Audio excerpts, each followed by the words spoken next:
everyone! Welcome back sa aking YouTube channel. Ito po ang Engineer Life 101.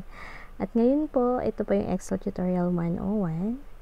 And ang ituturo ko po sa inyo ay ang paggamit ng filter and search function. So, ito po ay napakalaking tulong po kapag gumagawa po kayo or gumagamit po kayo ng data validation.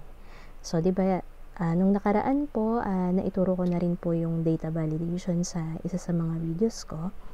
And may mga nag-message din po sa akin na natulungan po sila noong video na yun. So, maraming salamat po doon sa mga nag-message sa akin. At dahil po sa inyo, na-inspire ako na ipagpatuloy po at magbigay po ng mga information about sa Excel po. Okay, so simulan ko na po ang aking tutorial. So, ang gagawin ko po muna, ipapakita ko po sa inyo kung paano ginagamit yung search function. So, ayun po, tatype yun lang po yung equals and search. And then, dito po muna tayo. For example, gusto po natin na ilalabas po dito sa cell D6 ang pangalan ng mga employee. So, dito natin muna hanapin sa taas, sa D5. Okay, so for example, hanapin natin si De muna. So, yan muna yung hanapin po natin. So, ang ating formula ay a search. And then, find text. And then, hanapin natin dito sa unang pangalan. So, close parenthesis. So, ang ginagawa po ng search function, binibilang niya po kung pang ilan po yung tinype nyo doon. So, dito sa ginawa po natin, yung D ay pang-una. So, pang-una yung D. Ngayon po, kapag ang nilagay naman po natin ay letter G, so makikita niyo pang-apat po siya. Kasi binibilang niya pati space doon sa tinype nyo po na character.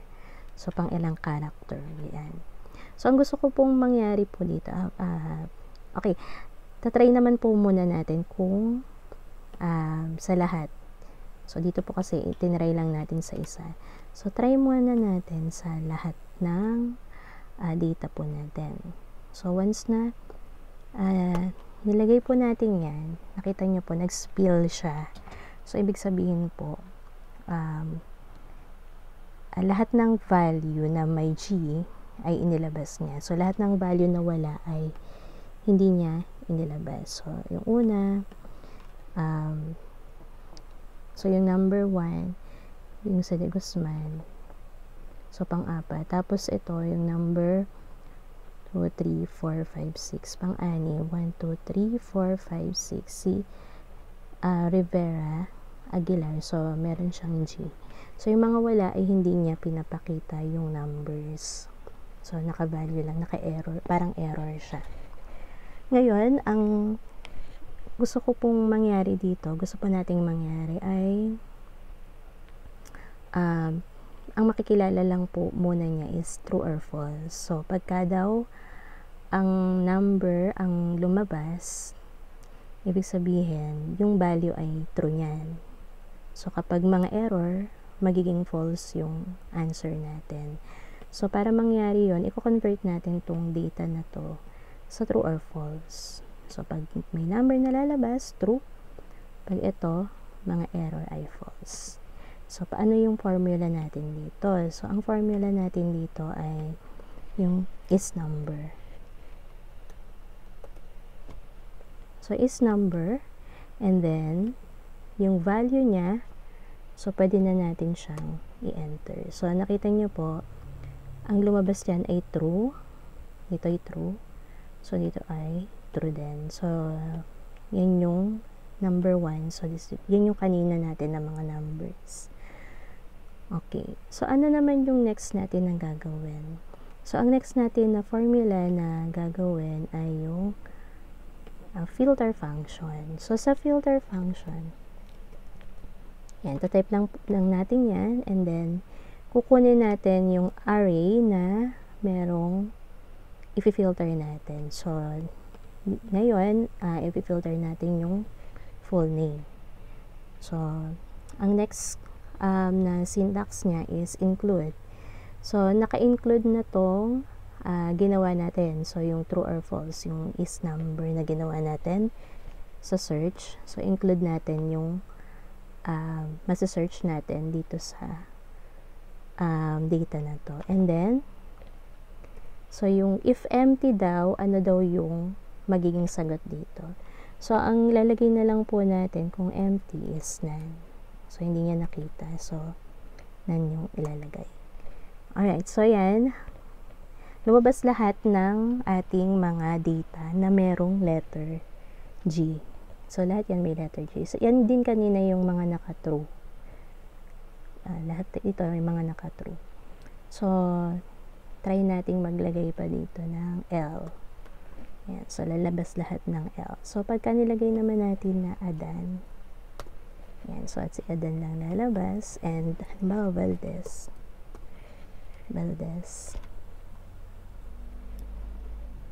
Yan. Si Valdez lang din ang lalabas. And, Adelpa.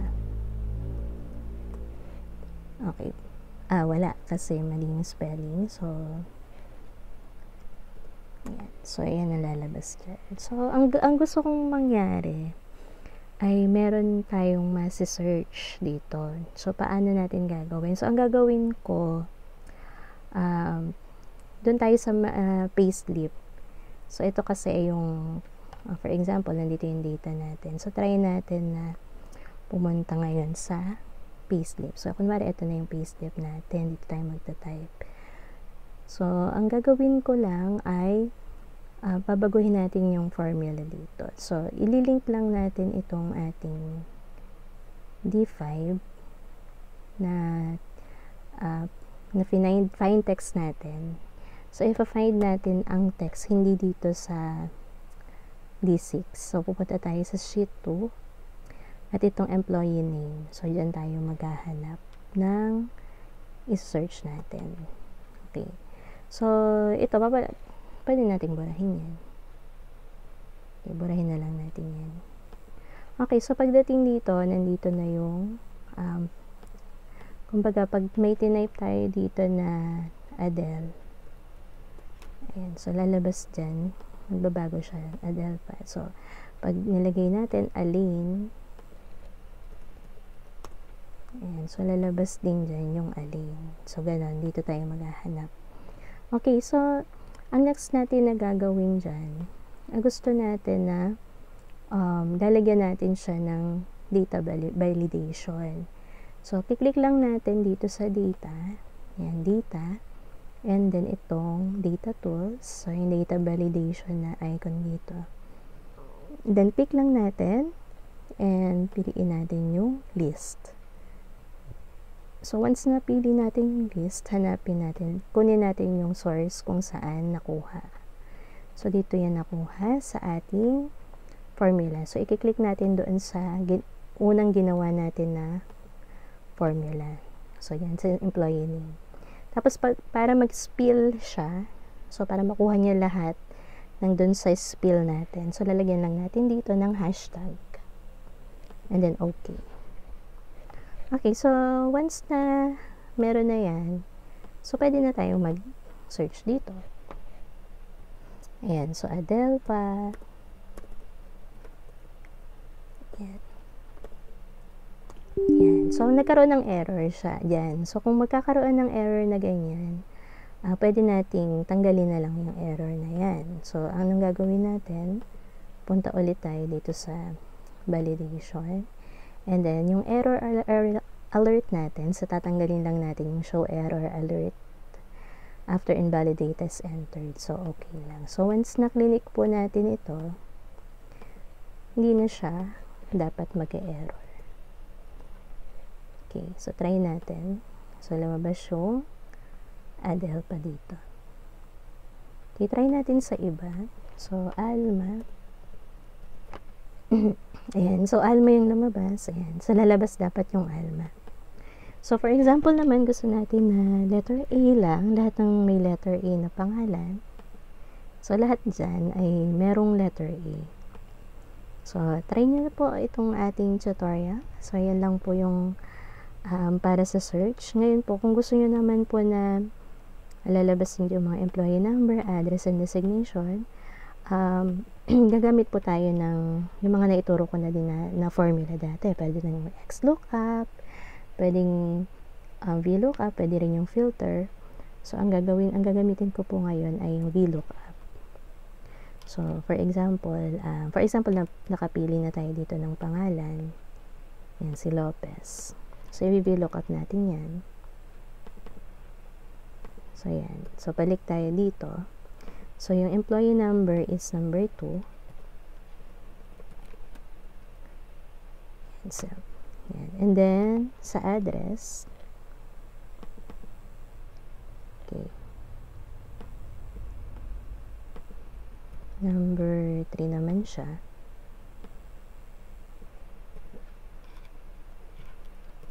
Yan. And then, sa designation, siya ay number 4. 1, 2, 3, 4. Okay, kung nalilito kayo sa paggamit ng VLOOKUP, hanapin nyo lang po yung aking tutorial about VLOOKUP. So, meron po akong detailed explanation po ng VLOOKUP na meron po ako sa mga videos ko dyan po. Pwede ko pong ilagay na lang po yung link po dyan.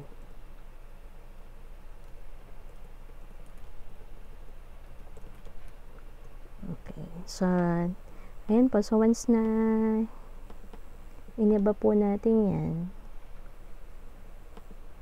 ayan, sa Perez, magbabago rin po yung mga data po dyan. Ayan. Okay, and sana po, ayan lang po yung aking tutorial. Sana po yung may natutunan na naman po kayo sa Engineer Life 101. At kung nagustuhan niyo po yung aking video, huwag niyo pong kalilimutan na mag-like and mag-subscribe po. Maraming salamat po. Yan lang po. Bye everyone. God bless.